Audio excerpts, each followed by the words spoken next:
नमस्कार मित्रों, आज की इस वीडियो में हम बात करने वाले हैं कुंडली में लव मैरिज के संकेतों के बारे में।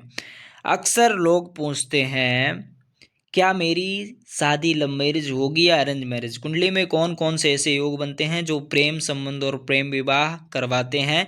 तो आज मैं आपको 100% वैदिक ज्योतिष के आधार पर बताने वाला हूँ कि लव मैरिज के 6 प्रमुख ज्योतिषी योग जो किसी भी व्यक्ति की कुंडली में अगर दिखाई देते हैं तो समझ लीजिए उसकी लव मैरिज ही होगी।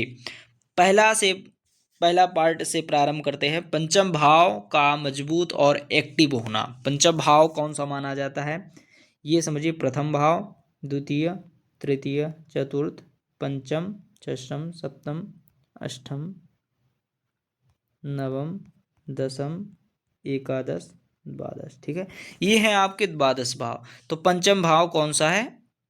ये वाला पंचम भाव है आपका। पंचम भाव प्रेम, आकर्षण, रोमांस और भावनात्मक जुड़ाव का घर है। ठीक है, अगर पंचम भाव मजबूत हो तो यह शुभ ग्रह अगर पंचम भाव मजबूत हो, यहाँ शुभ ग्रह बैठे हों, ठीक है, पंचम भाव पर शुभ ग्रहों की दृष्टियां आ रही हैं, कहीं भी गुरु, शुक्र या कि फिर चंद्रमा आदि की दृष्टि आ रही है पंचम भाव पर, तो व्यक्ति प्रेम संबंध में खुला रहता है और प्रेम विवाह के अवसर जीवन में स्वतः आते हैं। विशेष ध्यान रखें, शुक्र, चंद्र, बुध पंचम भाव में हो, प्रेम संबंध अवश्य बनते हैं। दूसरा हम बात करते हैं, अगर दूसरा है आपकी जन्म कुंडली में पंचम और सप्तम भाव। पंचम और सप्तम भाव के स्वामी एक दूसरे को दृष्टि कर रहे हों, ये एक दूसरे के घर में बैठे हों, या दूसरे के एक ही घर में बैठे हों, या कि पंचम भाव में ही सप्तम भाव और पंचम भाव के स्वामी बैठे हों, या कि फिर सप्तम भाव में सप्तम भाव के स्वामी और पंचम भाव के स्वामी बैठे हों, तो ये स्पष्ट कर देता है कि व्यक्ति प्रेम संबंध और प्रेम विवाह करता ही करता है, प्रेम विवाह के चांस बढ़ते हैं। तीसरा है शुक्र और मंगल।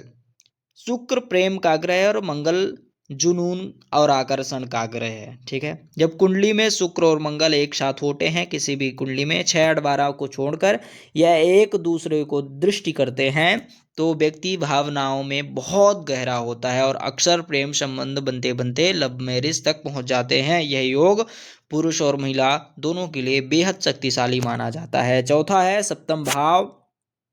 सप्तम भाव में प्रेम ग्रहों का प्रभाव। सप्तम भाव यही है सप्तम भाव, ठीक है, आपको पता होना चाहिए। सप्तम भाव पर चंद्र, शुक्र, बुध की दृष्टि हो, कहीं भी बैठे हों, दृष्टि कर रहे हों, या सप्तम भाव में यह बैठे हों, दृष्टि कर रहे हों, या कि फिर बैठे हों, या सप्तमेश शुभ ग्रहों से प्रभावित हो, तो व्यक्ति मनपसंद विवाह यानी लव मैरिज की ओर झुकता है। ऐसे लोग साथी को चुनते हैं, जबरदस्ती विवाह नहीं करते। ठीक है, पांचवा पॉइंट है राहु का प्रभाव, सबसे बड़ा लव मैरिज कारक।